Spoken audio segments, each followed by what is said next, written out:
Welcome to On the Edge of Breakthrough, where hope meets innovation in the fight against cancer.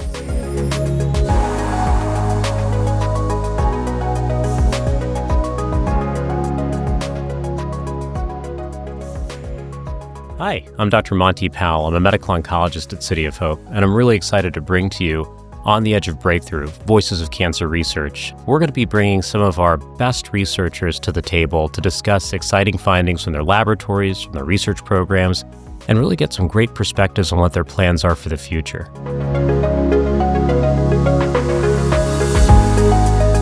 Welcome back, everyone. You're in for a real treat. My guest today is Dr. Loretta Arunsi, who's a dear friend of mine. We kind of grew up together here at the City of Hope campus.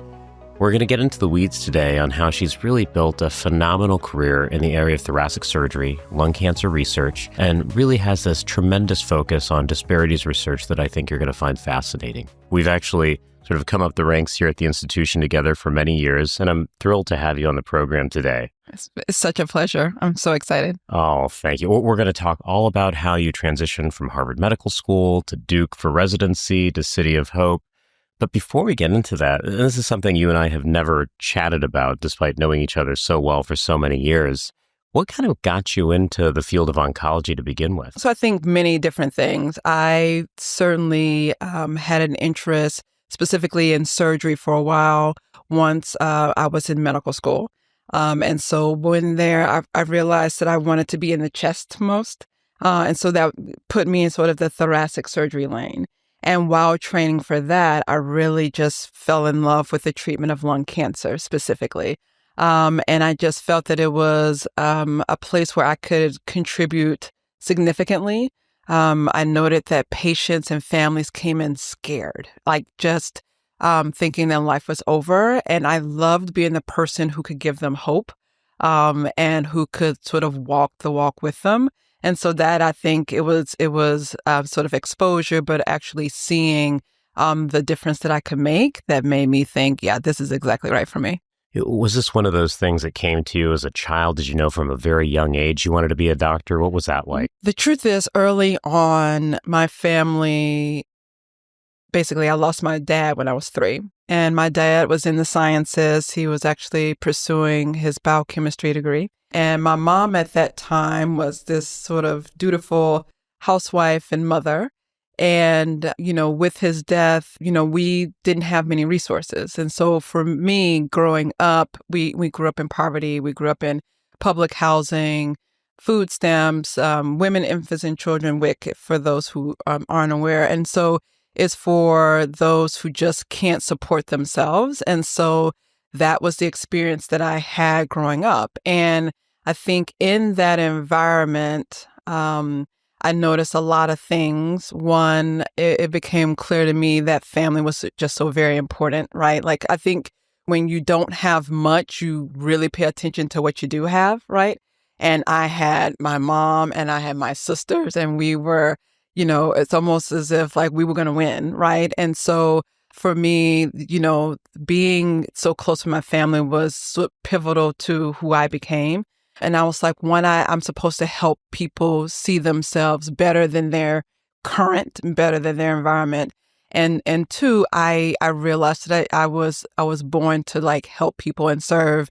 And because of my sort of proclivities, it was going to be in the sciences. So I think all of that, like love for family, love for community, growing up with less, but understanding that shouldn't define me in a way that I noted that it did. Multiple sort of circumstances suggested that because I was poor, because I was Black, because I was whatever, that I was supposed to be less.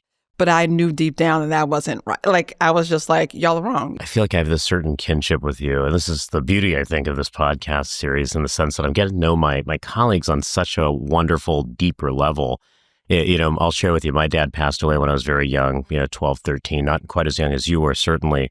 My mom was a waitress. And, it's so fascinating to see how that element of hardship in my life really played into my goals down the line, as it has in yours. Living in government housing, being on WIC and so forth. Do you feel that this gives you sort of a portal into the current body of research that you're doing right now? I mean, it's fascinating to me because I've seen you present on so many occasions, and there's a real expertise that you have in understanding socioeconomic variables and demographic variables. Does it derive from those original experiences? Absolutely, Monty. And, the truth is, while matriculating through like school and training, there was sort of this declaration that certain groups always had the highest risk and death rate from almost every disease, but specifically within oncology. And I started to question how neighborhoods and how adverse social determinants might influence that because of my lived experience and understanding what my upbringing and what I lived near and what I lived without and how that might influence my own risk and the risk of others. So you're right. It is foundation for what I do. I will have to say that I am grateful for all of the success. I'm grateful for the impact that has been made. But for me, this is really like life. You know what I mean? This is like purpose, and so I'm grateful that I can promote with it. I'm grateful that I can get a grant and paper with it. But what really drives me is like wanting to make environments better for people. That you know what I mean? Like the people that I hung out with and grew up with and my people, the community that raised me, like, you know what I mean? So even if it came without a dollar or a grant or paper, I would have to do it, if that makes sense. It makes perfect sense. I have to tell you, I remember growing up, it was never about the severity of a medical issue around deciding to go to a doctor. It was how much money you had in the bank, right? You just kind of look at how much your family has that week and you decide, do I go in to treat this cold or pneumonia or, broken ankle, right? Right. Yeah. And I think, so for me in thinking about social determinants, it was just always clear that I can't, as a surgeon even, just take out the cancer and not think about the socioeconomic or the social determinants. Like it wouldn't really make sense if my patient's going back to live on the streets, right? If they're going to go back and not be able to refill their meds, then, our job is incomplete. And so that is sort of the foundation of the work that I do and that I love doing. And I'm going to come back to this when we start diving into the details of what you're doing, because I think it bears such amazing relationship. But before we get there, I wanted to ask you about your training. I mean, you have just this incredible pedigree. Emory for undergrad, Harvard for medical school, Duke for your surgical training. Which portion of that journey had the greatest influence on where you're at today? So I would have to admit that they all have played a important role in crafting the whole me. But certainly I think my experience at Duke, probably because it was the most difficult. I spent 10 years in surgical training, 7 years general surgery, 3 years cardiothoracic surgery. So 10 years total. It was hard emotionally. It was hard physically. It was hard spiritually. To get through that much hard training.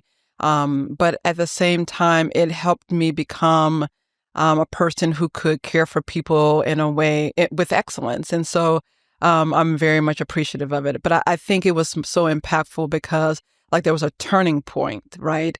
And I realized that this was in fact what I wanted to do. And it was going to take a lot of me. And then I think is what I realized that surgery, caring for patients who are near death, caring for patients who are afraid takes a lot of you. It really does. It's not just a job. It's not just and at 5:00 I'm off. You know what I mean? And it was during that sort of training that I realized that this is what I wanted to give.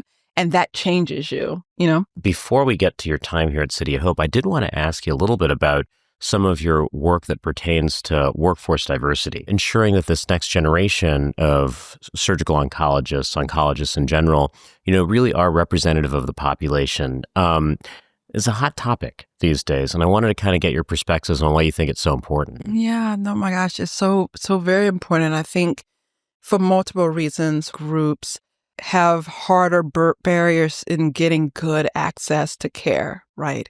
When we support the diversity of the workforce, we help narrow or lower that barrier, right? And the reason is because there's been so much data that has shown that, for instance, African-American patients who have African-American doctors do better. And the reason's because, we have a whole history of the healthcare systems doing bad to minoritized communities, like literally being a part of the problem, right? And so communities and individuals are like, you know what? I will figure this out on my own, right? Because I don't know that I can trust. And so when they are able to see someone who might have a similar lived experience, then they might be more apt to go to the doctor, go and get the surgery, go and get the cancer treatment versus being scared that the system might harm them more. We've got to acknowledge that there are barriers that kept people from getting to to being MDs or PhDs and that sort of thing. We have to understand that part of the way we get to disparity reduction is by having a workforce that's diverse, that will care more about it. We've got to be intentional about making those disparities lower so that we can get to excellence, right?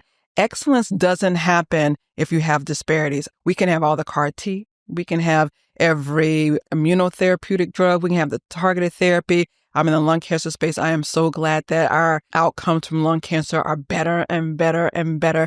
But if the disparities continue to persist, that's not excellence. Something that you'd mentioned are the adversities that our colleagues who are minorities face, going through their training, be it based on gender, race, ethnicity, et cetera.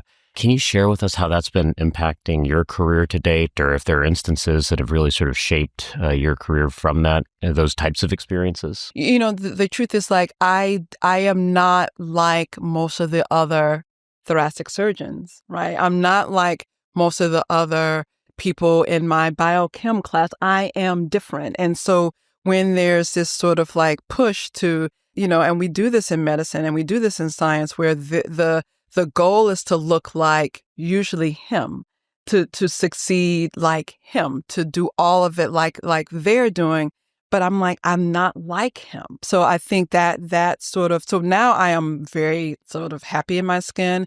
But when the metric of success looks like a white male and how they would do it, I'm always going to lose. I think that sort of when the standard isn't you and trying to meet it, can be exhausting. When we met, when you were a mentee on the K-12 grant, right? And I just remember being so intrigued by the academic focus that you had, right? This association between air pollutants and the incidence of lung cancer. And, to me, I'll be totally honest with you, when I looked at this project at first glance, I just thought, gosh, this is a lot to take on, right? I mean, it's a challenging domain. It involves sort of understanding. I'm going to maybe just throw this out there, and you can correct me if I'm wrong, the physics of air pollutants, right? Understanding the biochemistry of how those air pollutants actually impact patients, right?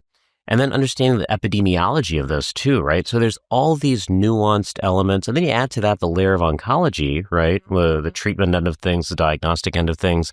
And it's a really, really challenging prospect, but you navigated that beautifully. So I want to hear more about this. Yeah. Thank you, Monty. I can tell you that for me, it was, it's rooted in my lived experience. And, I continue to see data that suggested and shows that minoritized communities have more exposure to air pollution, specifically PM 2.5 or particulate matter 2.5.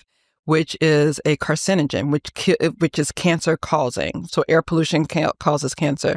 And, people have done elegant work that shows that, for instance, African-American and Latino Hispanic communities have more exposure to this despite producing less of it, right? So Latino communities have 63% more exposure to air pollution than they create, whereas non-Hispanic white individuals have 17% less exposure than they create, right? And so for me, it was when I started hypothesizing, okay, why is it that minoritized groups have higher risk and death rate from lung cancer? I was like, okay, we need to understand how air pollution plays a part, right?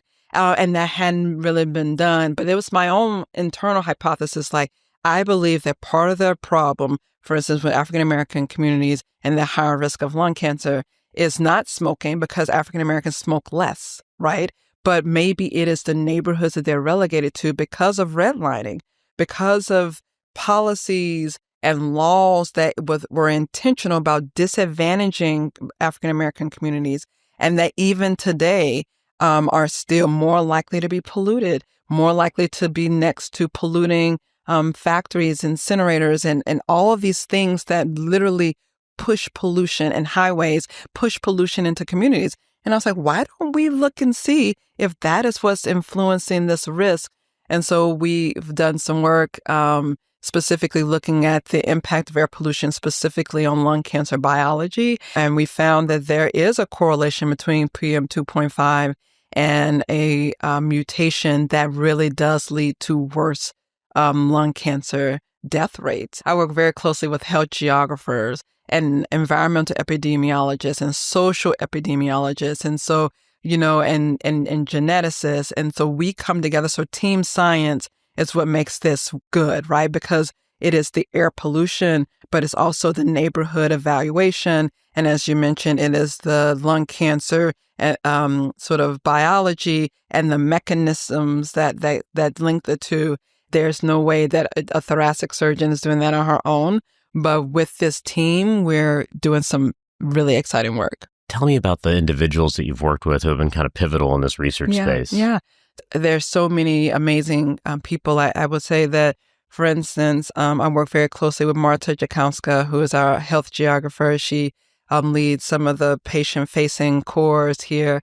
Vicky Seawald and Susan Newhausen have been mentors from the beginning, and they are both in the health disparity space and have sort of helped me lay the foundation of being a scientist and knowing the ins and outs of not only grant writing, but also, the scientific method. Again, in thoracic surgery, I was trained to be a surgeon, and I definitely did some research while in training, but it certainly has been my time at City of Hope where my questions were really able to be refined. And I really thank both of them for giving me time and space and support. Like, there were days when they were just like, Loretta, you're asking really good questions. Lorna Rodriguez is the vice chair of research in our department. And when I tell you, she is like a mama bear who's a brilliant scientist, and that combination works for me. I've had a lot of people at this institution who, again, have helped pave the way, have partnered, collaborated, but a lot of people who just encouraged me, who just were like, you got it, you're good. And then I have to shout out my thoracic surgery team, Jay Kim, Dan Rash, those are my dudes. Yeah, they hired me when I was fresh out of training, and I think they're still fans of mine. I'm certainly a fan of both of them, and they've just been phenomenal and given me time and space. They both are fantastic researchers, and so I've leaned on them for support and just guidance. And then, Yuman Fong, my chair, he's a rock star in his own right, and again, has given me space and time and support to do good things. And so it's a village. Like, all of these people have really supported me. And that has allowed me to do what I've been purposed to do. And so I take none of it for granted. One of the papers that I really enjoy that you've written sort of takes this sort of demographic focus that you've had and actually links it to actual biology of the cancer. And that's, this paper around KRAS and lung cancer and how demographics may affect that. Can you tell us a little bit about that? Yeah. So we looked at almost 700 lung cancer patients at City of Hope. And one of the great things that we do at City of Hope is that most of our patients undergo what's called next generation sequencing, which is basically genomic testing of tumors. And so we evaluated the tumors had already been evaluated as part of the plan for treatment. And so that is something, so these patients, their tumors were evaluated. We understood whether they should undergo, targeted therapy or immunotherapy or chemo or maybe surgery, and they were treated. But what we did was we just looked retrospectively at these 700 individuals. We looked at their genomic testing, which has already been done, and we correlated that with their census tract level neighborhood factors. One of the things that I believe strongly, Monty, is that we spend a lot of time, especially in the lung cancer space, when we usually blame cigarettes, and there's a lot of stigma. And one of the reasons why I feel like people have such worse outcomes is because people blame themselves for it, right? But we, again, want to understand how not just individual level behaviors, but how neighborhood social determinants, how neighborhood components and exposures might influence biology even, right? And so in this work, we looked at census tract level environmental factors and correlated that with the tumor biology. So being in a disadvantaged neighborhood, and that could mean a lot of different things, being in a food desert, having less green space, having less opportunities for jobs, all of that influence the biology. So sometimes we think about health disparities and we think, oh man, the problem is people can't get to the doctor. They can't get to a surgeon. They can't get to Dr. Pal, right? But that's not just it. It's not just access that is the problem with health disparities. And so these neighborhoods, right, they might not have the best hospitals, and that is a problem that we should think about and fix.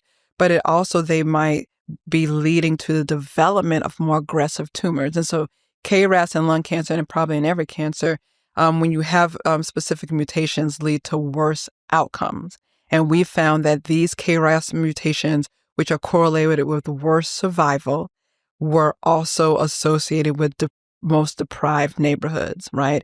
And so again, when we think, oh, wow, poor individuals in minoritized communities have worse lung cancer outcomes, it is very likely that the neighborhoods are influencing that.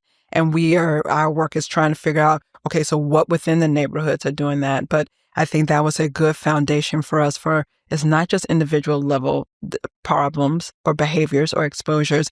It is population or community levels that is leading to some of these poor outcomes. One of the things that I really liked about this paper, and it may not have necessarily been the intent, is that, it sort of gives us an area where we can sort of drive research focus as well. KRAS until recently has been this undruggable target, and folks like Marwan Faqih and others have started to lead these really pivotal trials looking at drugs targeting KRAS. It wouldn't be great if we could use your data and really focus on populations where KRAS alterations are enriched and really sort of drive progress using some of this epidemiologic data. Absolutely. And I hope we are able to do that. And again, that's more team science. It's more collaboration. It's more like bringing it all together. Yeah. No, I really appreciated that paper. That was really cool. I have just been so blown away by, a lot of the progress that you've made over the years. And one of, I'll say, my fondest moments over this past year, right, in terms of seeing, academic development of my colleagues, was when you actually were awarded the Presidential Moonshot Award. That was huge, for me, for City of Hope. I want to know what that was about and what that means to you. The goal really is to give early stage investigators who are doing, I think in their words, pivotal science support. And so it's usually through the R mechanism. I think all of them are through the R01 mechanism, but again, it was a transition to the R37. And so the goal really is to do the work. What we're planning on doing is that work that we've done looking at air pollution and its influence on biology, and neighborhood disadvantage and its influence on biology, and understanding that the exposure to both of those are increased in certain groups, specifically in African Americans, due to redlining and due to some of the different policies that we mentioned earlier. We wanted to be able to measure these exposures sort of in a novel way. So we're going to do whole genome sequencing, which is basically looking at all of the mutations and all of the genome within tumors. And we're really excited about it because the truth is, most of the genomic work, and we understand now that tumor biology is changing the way we treat. Like, lung cancer almost means nothing now. Like it is like, okay, what is the mutation, right? Like, what's the oncogene that's driving this particular lung cancer? And so, cancer specifically within lung cancer is driven by these sort of genomic changes. And we haven't had robust evaluation, specifically in the African American community, who has the highest risk and death rate. So two different things, right? So African Americans have the highest incidence of lung cancer and have the highest death rate from lung cancer. And African Americans will develop lung cancer 5 years earlier than non-Hispanic white individuals. So each of those things are huge, right? And we don't spend a lot of time thinking about, okay, so what's driving that? And so our work is going to be looking at different components of neighborhoods: air pollution, neighborhood deprivation, residential segregation, and we're going to be looking at the whole genome of tumors. We also, again, I'm a surgeon, so the patients, and we're recruiting from throughout Georgia, throughout California, and in Detroit, so different areas in the nation. And our goal is to recruit 300 African Americans who've had stage 1 or 2 lung cancer that's been resected, right? So these are patients who've undergone resection without neoadjuvant therapy, without therapy beforehand, so we can have their tumor, do whole genome sequencing on it, and then understand how neighborhood different components influences the biology we see, the timing and the order of the mutations, and recurrence rates. So all of that would be sort of evaluated in the work. And then we have an aim that is looking at never smokers, folks, and we shouldn't call them never smokers anymore, but folks who have lung cancer who have not smoked, and looking at their sort of mutational signatures as well, and understanding how neighborhoods might influence them too. And that's really important because there was a recent Nature paper that showed beautiful data looking at 232 folks who've never smoked who got lung cancer. There were 3 different categories of mutational signature. They named them after musical terms. So forte, mezzo forte, and piano. I know you're a musician, so you know. Oh, yes. Right. So the mutational signatures within the piano category. So if you were a never smoker who had lung cancer and you had the piano mutational signature, you were likely to have better outcomes than forte, right? So that it was beautiful, especially never smokers. And the whole point of whole genome sequencing is to get to etiology, causality, and maybe figure out within the mutational signatures what the cause might be. Fine. So that was published and it was great. Of the 232 individuals, 2 were African American. I think 1 was Asian. When you think about lung cancer, I just told you who has the highest risk and the highest death rate.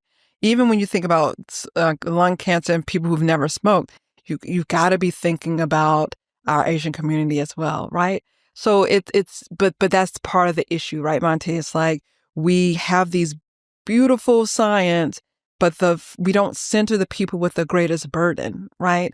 Because if I were the reviewer, I would have been like, how is it that you only have 3 minoritized individuals when we're evaluating a cancer that impacts, when we know who has the greatest burden are African American or maybe our Asian communities, right? Let's put some intentionality about making sure that this beautiful work is generalizable and will influence how we treat those with the greatest burden. So that wasn't done. So we're going to do it, right? So we're going to look at folks who've never smoked, who have lung cancer, who are minoritized. We're going to look to see whether the environment influences it and how it might influence recurrence rates as well. We're going to do it. I was very intrigued by those papers, but I have to tell you, as somebody who dabbles, in other malignancies, I'm really kind of kidney cancer focused.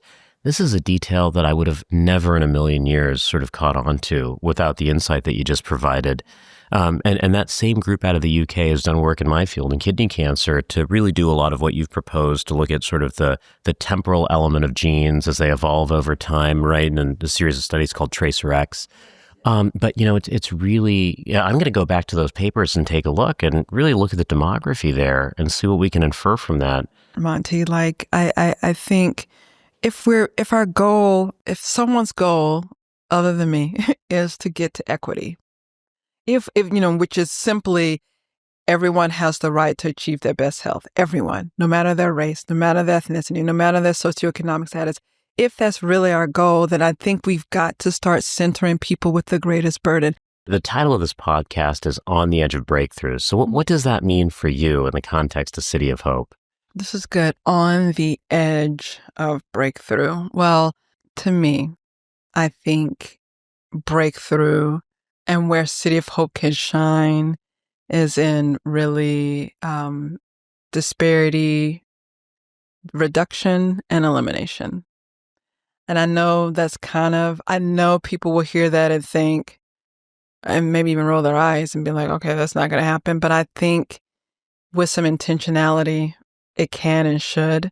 I think with machine learning, artificial intelligence, I think with real prioritization of understanding social determinants, that we can be the forerunners in even in partnering to make that a real reality. And again, one of the things that I appreciated, and I think we both appreciate about this institution, is that it is there's space and time to bring our best to the organization. Like we are encouraged to do that.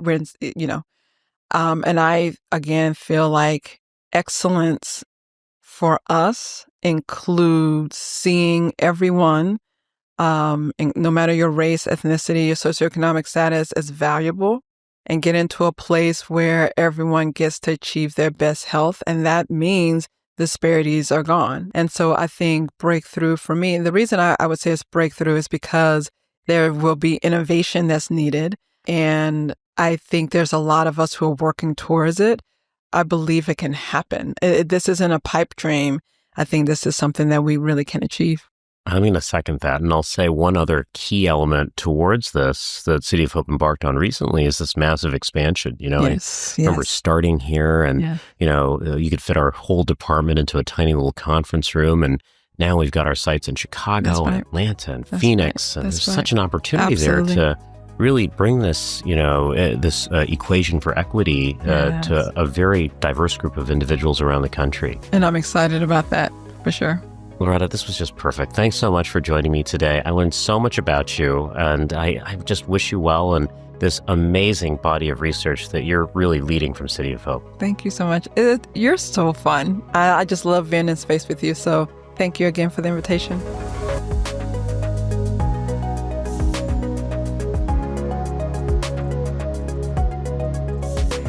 This podcast was produced in partnership with Amaze Media Labs.